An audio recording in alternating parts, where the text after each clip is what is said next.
Bonjour et bienvenue à ce point marché du mois de février.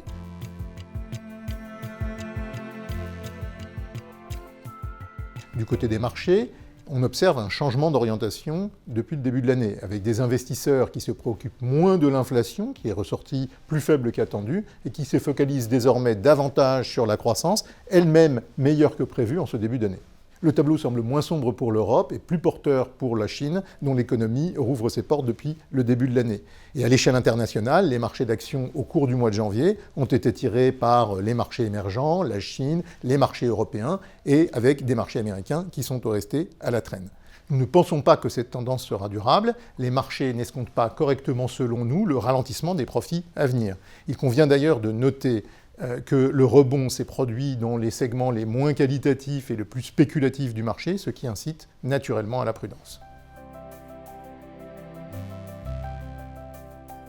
Il y a 4 grands sujets à surveiller. Le premier, c'est le mix croissance-inflation et son évolution par région.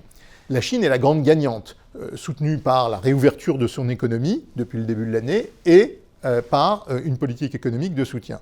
En ce qui concerne l'Europe, l'impact des prix de l'énergie sur la croissance sera plus faible, du moins au premier semestre. En revanche, outre-Atlantique, on estime qu'il y a une montée de la probabilité de voir l'économie tomber dans une petite récession après l'été.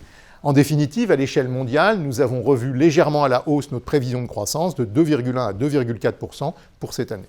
Deuxième sujet à surveiller, l'action des banques centrales. Elles demeurent naturellement préoccupées par l'évolution de l'inflation, mais le tassement de cette dernière laisse augurer un ralentissement dans le rythme de remontée des taux directeurs des banques centrales et une pause dans la normalisation monétaire.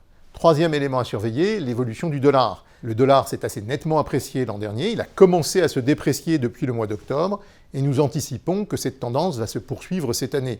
L'affaiblissement attendu de l'économie américaine et le redémarrage dans le reste du monde sont plutôt des facteurs baissiers pour le billet vert.